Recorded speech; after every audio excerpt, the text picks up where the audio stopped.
is working, so thumbs up on that. I just shared a link. That's my website, and then please follow me on LinkedIn. I always like um, being inspired by other amazing people. So I'm going to go ahead and get started with the presentation. And really, before I start any single word of the presentation, I want you to look at the title, Distinctively Human. My name is Adaluz J. Velaz, and I'm the Global EVP, head of the Edelman Learning Institute, and I'm also a professor at Rider University here in New Jersey. And I consider myself distinctively human. But you may be wondering, Julie, what does that mean? I usually go by Julie, just in case you're like, who's Adaluz and who's Julie? So you may be wondering, what does that mean? And that's what we're really going to talk about. We're going to unpack what does it mean to be distinctively human in the age of AI. And we're not going to come at this with fear. We're not going to come at this with resistance, but really with clarity, with confidence, and a little bit of a framework that I put together as I started thinking about this is how do we make sure that we don't use the human in the age of automation? And it's something that you can start using right away. So here's the deal. When AI can write, design, and analyze, what is your differentiator? What is your competitive advantage? And I want you to sit with that for a second, because if you can't answer that question quickly and confidently, I will tell you that's not a sign of personal failure. That's a signal. And the signal is that we may need to shift what we're asking ourselves. Instead of how do I use AI, let's ask ourselves, who am I when AI is in the room?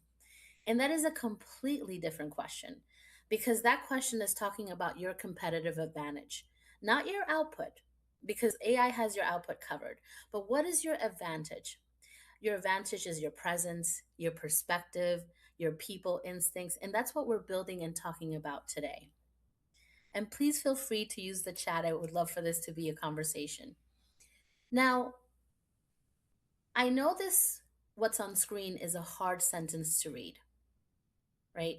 Because most of us in the room are doing the right thing. We're adopting the tools, we're learning the prompts, we're staying current. And yet, what we're not paying attention, and I'm not saying all, but many of us are not paying attention at the fact that we're actually outsourcing quietly and incrementally what makes us us, our discernment, our critical thinking, our persuasion, our judgment under pressure, the ability to read the room and change the outcome. And let's be honest, those skills don't just exist. They have to be practiced. Just like any muscle, they have to be practiced. They have to be worked on. They have to be protected. And right now, most of us, myself included, are leaving these things on the table.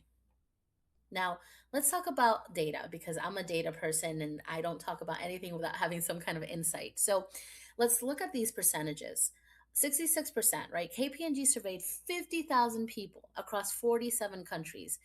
66%, meaning 2 out of 3, are using AI outputs without critically evaluating them. Now, critically, that is the word, right? Not just taking a prompt and putting it in and just hoping for the best and cutting and pasting and sending it out. But that is what's happening. We're not critically evaluating. 56% have already made mistakes because of it. Again, truly here, party of one, guilty. And then there's really this really interesting anecdote from Microsoft Research about knowledge workers, and the fact is that they are doing tasks that are the word today, cognitively heavy and demanding, and they are starting to perceive these tasks that are in a way less critical, because AI is creating this feeling of cognitive ease, right? So these are things that are happening in the workplace on a daily basis, and again, we are outsourcing our effort. So with that, we're also outsourcing our edge. Now, I want to say this very, very loudly. There is an other side of the story, and this is why we're here today. This is not an anti AI talk by any means. It's actually quite the contrary. So, I want to talk to you about the fact that the human premium is rising steadily. let's talk a little bit more about some data. So, 83% of leaders and employees in a Workday global survey say that AI is making uniquely human skills more critical, not less. And I know for me, as someone who is neurodivergent, AI has created an endless world of things that I could do with my AUDHD. So I'm really excited about AI. The World Economic Forum ranks leadership and social influence as the number one emerging skill of the next decade. And this really last nugget about high performing teams. That is what we're here to build. We are all responsible for building high performance teams. And 78% is a big number. 78% means that they're using both AI and human output to be high performing. So, what does that tell us?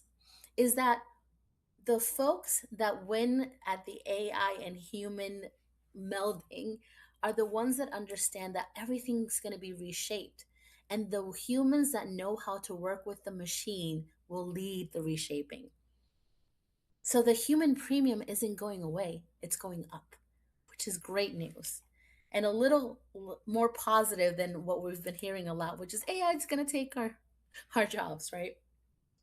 I want to share this quote by Brian Buckwald, who is leading the transformation and AI at Edelman. And this is for me a grounding clarity quote, right? I'm not going to read it to you. I just give you 2 to 3 seconds to read it.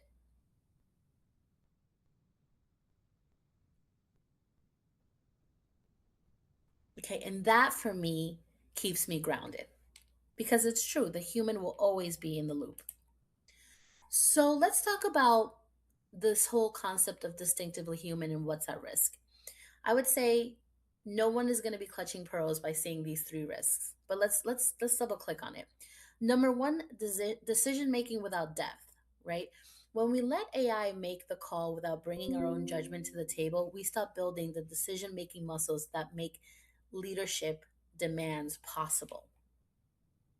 The second one is communication without conviction. AI can write a perfect email, but it cannot mean the sentiment, right? It cannot read the room. It cannot adjust in real time or make someone feel truly heard. And I will say dot, dot, dot yet, because this is May 15, 2026. And maybe in 2 weeks, you're going to message me on LinkedIn and say, Julie, actually. So I will always say yet. And influence without trust. And I would say we're nowhere near AI taking over this yet. So, influence without trust. And we're talking about building through consistency, vulnerability, showing up over time. An algorithm cannot build trust, cannot earn trust. Only you can, right? And these are not soft skills. These are now critical skills for us to compete in the current landscape. And here's when I had my moment and why I wanted to have this conversation with all of you. Not long ago, I was prepping for a big presentation, not this one, but AI did help me. It was really something important. And I had so much going on. I just let AI draft the whole thing. And let me tell you, it was good. It was clean. It was polished. I was like, okay, my AI is called Claudia. So Claudia did a really good job. But when I read it back, it didn't sound like me, right? The point of view was missing, my perspective. The thing that you showed up to hear me speak, it wasn't there. An essence of it was there, but it wasn't me. And what I realized is that I have been so focused on being efficient that I edited myself out of my own work. And that's pretty crazy, right? So that's when I knew that this wasn't a tools conversation. This was a leadership and communication conversation. And for me, that is the moment that everything shifted. Because the reality is that AI has democratized good. Everyone has access to solid first drafts, clean analysis, and a polished deck. Good is no longer enough. The bar for entry got lower. But here's the thing, the bar for excellence, for what actually moves people, what gets remembered, what drives decisions, the bar got higher. And what's interesting is that we talk about differentiation, and sometimes we talk about it in a tech way, in a technical way, but the differentiation actually has moved. It's moved away from output quality because that has become a standard and something that AI simply cannot replicate. Okay? So, soft skills, they're no longer soft anymore. Let's talk about soft skills. We spent decades calling them soft skills: communication, empathy, judgment, relationships, conviction. We put them at the bottom of our job descriptions as nice to haves, you know? Let's remember those. But AI has done something that we didn't expect. It made everyone technically capable almost overnight. You can create apps, websites, etc. So the differentiator has moved again. And it's moved, I would say, to the people who know how to ask the right questions, the people that when they enter the room, trust comes with them, the people with a real point of view, not just a polished output. So I would say, and if you leave with anything, soft skills just became the hardest skills in the room.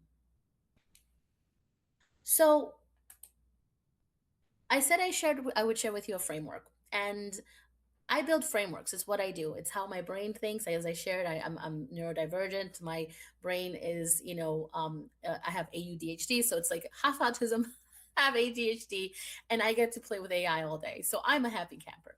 So I built this framework because I felt it was really important to continue to have these conversations about the human. The framework is pretty simple. It breaks down into three components: critical judgment, which is the ability to ask better questions, challenge outputs, make decisions that account for context and consequence. Trust and influence, the ability to build real relationships, read the room, and move people, not just inform them.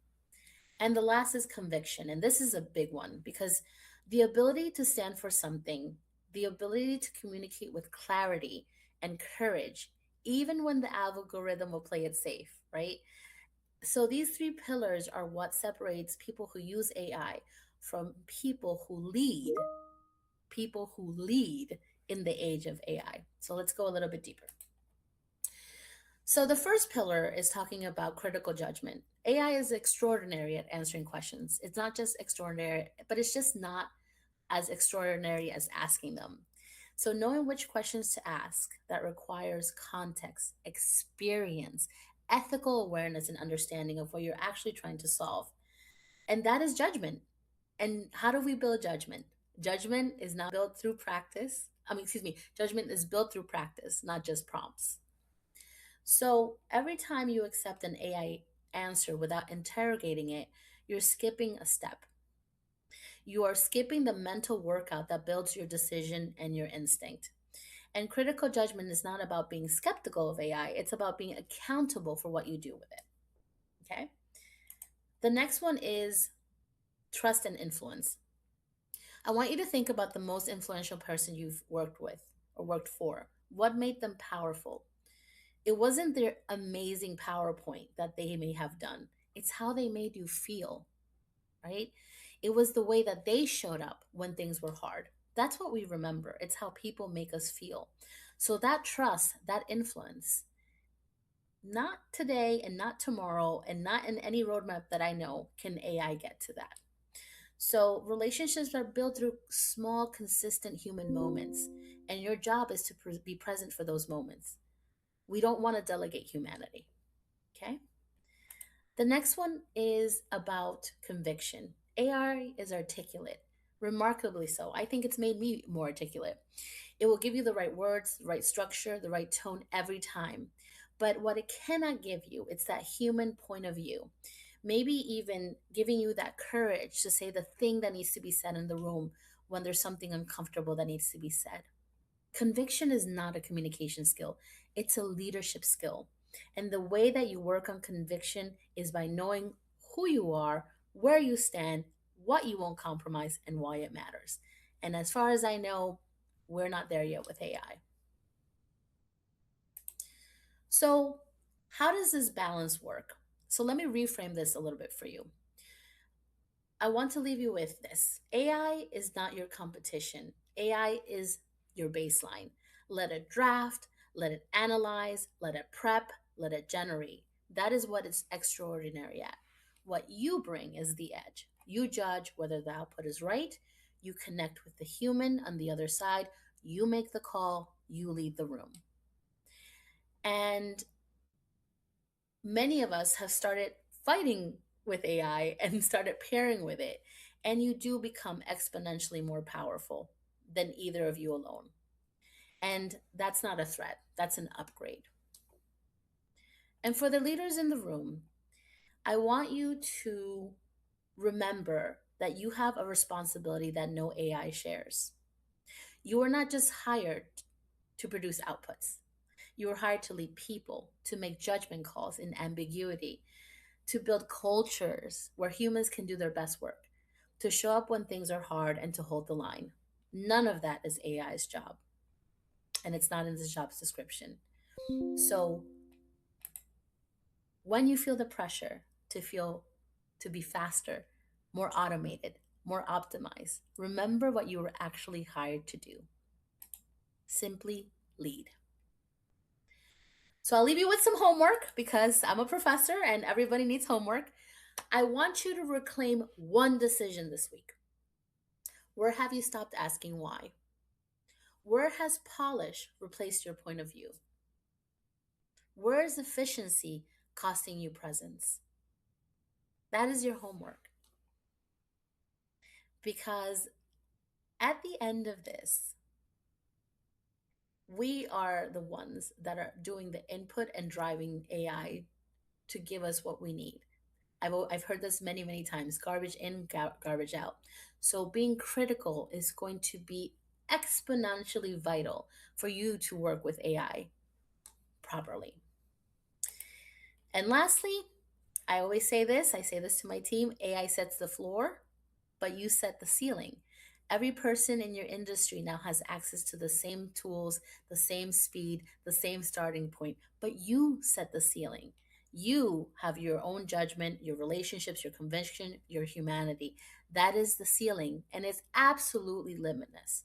So I'll leave you with this. The future does not belong to those most automated. It belongs to the most human. So I want you to go on and be distinctively human and go and change the world.